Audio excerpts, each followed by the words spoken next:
को भंग करने लगती हैं, जिससे भगवान गणेश का ध्यान भंग हो जाता है। देवी, तुम कौन हो और यहाँ क्यों आई हो? मेरी ध्यान साधना में विघ्न उत्पन्न करके अच्छा नहीं किया तुमने। हे देव, मैं धर्मध्वज की पुत्री तुलसी हूँ। मेरी माता का नाम माधवी है। मैं अपने वर की खोज में यात्रा पर निकली थी। आपको देखकर लगा जैसे मेरी यात्रा का उद्देश्य पूर्ण हो गया है। आपके विचित्र रूप ने मुझे बहुत प्रभावित किया है। मैं आपसे विवाह करना चाहती हूँ। नहीं देवी, मैं आपसे विवाह नहीं कर सकता। मैंने विवाह ना करने का प्रण लिया है। कृपया करके आप यहाँ से चली जाइए। भगवान गणेश जी ने देवी तुलसी जी से विवाह करने के लिए मना कर दिया। इस बात से तुलसी जी क्रोधित हो गई। क्रोधित हो उन्होंने गणेश जी को श्राप दे दिया।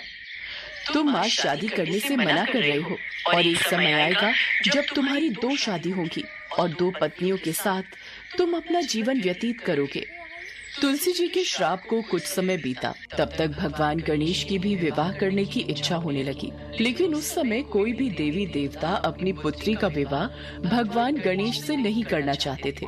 देवताओं का कहना था कि सभी देवी देवता इतने अधिक रूपवान हैं और गणपति देवताओं से अलग दिखते हैं, इसलिए उनसे कोई विवाह नहीं करना चाहता था। विवाह न होने से गणपति क्रोधित रहने लगे और जिस भी देवी देवता का विवाह होता उनमें विघ्न उत्पन्न करते रहते थे, जिसमें उनकी मदद उनका वाहन मूषक करता था। मूषक गणेश जी के आदेश पर देवताओं के विवाह के मंडप को नष्ट कर देता था और ऐसे में उनकी शादियों में अड़चनें पैदा हो जाती थीं।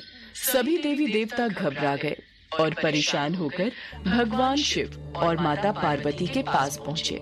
प्रभु, भगवान गणेश को न जाने क्या हो गया है। जिस किसी का भी विवाह होने वाला होता है उसमें विघ्न उत्पन्न करने के लिए मूषक को भेज देते हैं और वो सारे मंडप और विवाह के व्यवस्थित स्थल को तहस नहस कर देता है। सभी देवी देवता अपने विवाह को लेकर बहुत चिंतित हैं।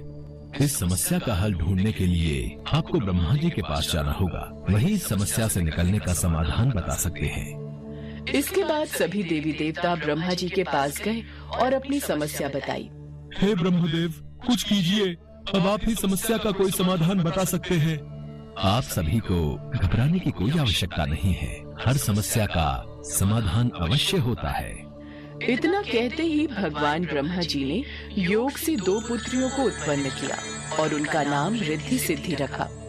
मैंने तुम दोनों को जिस उद्देश्य से उत्पन्न किया है वो तुम दोनों को सदैव स्मरण रखना है। रिद्धि सिद्धि, तुम दोनों पुत्रियों को ध्यान रखना है कि जब भी भगवान गणेश किसी देवी या देवता के विवाह में विघ्न डालने लगे उस समय उनका ध्यान किसी और विषय पर केंद्रित कर देना, ताकि गणेश जी